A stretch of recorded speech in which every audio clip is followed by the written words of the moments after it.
আমি তাকে ভালোবাসি, আমি তার কোনো পাস্ট আমি কিচ্ছু দেখতে চাই না। আমি তাকে বিয়ে করবো, এটাই আমার সবাই। কে কি বললো, আমার বাবা মা মানবো কি না মানবো, এটা আমার সাবজেক্ট না। বা আমার নামে মিথ্যা করো কি, অনেকে আশেপাশে সবাই বলতেছে আমার সাথে সে 3 দিন ছিল।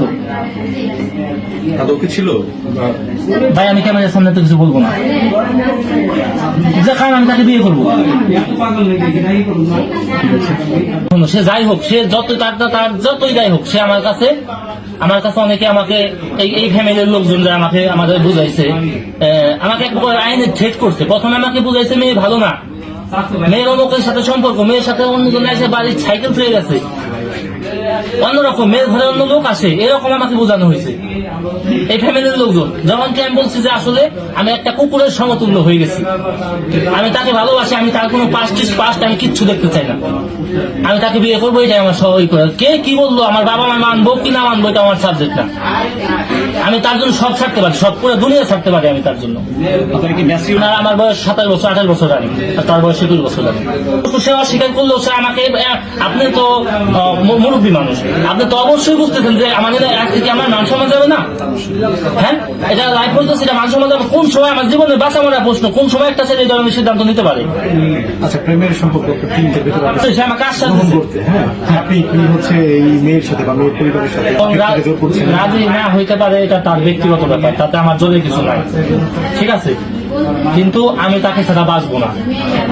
সে আমার সাথে প্রতারণা, আমি একটা ছেলে এখানে আসে নাই, এই নিজের মান সম্মান নিজের বাঁচা মারা প্রশ্ন হয়ে গেছে না, একটা পোলা এখানে এসে দাঁড়ায় নাই, সে মরবে এমনি সেই ধরনের আশ্বাস পাইছে দেখে। আর তাকে বিয়ে না করতে পারলে আমি এত কিছু ক্যামেরার সামনে বলতে আমার নিজেকে, আমি সে যাই হোক তার চরিত্র কি আমি জানি না, আমার চরিত্র আছে, আমার মান সম্মান আছে, আমি তাকে বিয়ে না করলে নিজেকে ক্ষমা করতে পারবো না। ভাস্তার নাম হলো রবিউল। ও বলছে যে কাকি আমার একটা মেয়েকে আমি পছন্দ করি। পরে আমি বলছি মেয়েটার বাড়ি কোথায়, ও বলছে যে কৌরি বাড়ি। আমি কই কৌরি বাড়ি, তাহলে যদি মেয়ে রাজি থাকে তাহলে আমরা করি।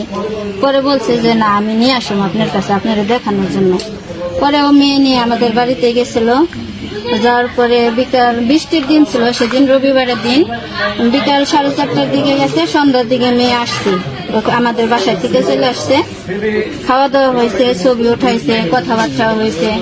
ঘোরাঘুরি করে আমার কাছে বলছে মালিক রেস্টুরেন্টে যায়, এখানে যায়, ওখানে যায়, মেয়েকে নিয়ে রেস্টুরেন্টে যায়, এখানে যায়।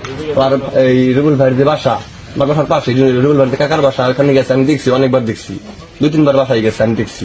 আমি নিজের সাক্ষী রেস্টুরেন্টে গেছে, এগুলো আমি জানি। এখন ছেলের কথা একটা ছেলে অনেক বুঝাইছি, ছেলের এখান থেকে লাজ লাগবো, ছেলে যদি মেরে না পায়, এটুকু আমি জানি।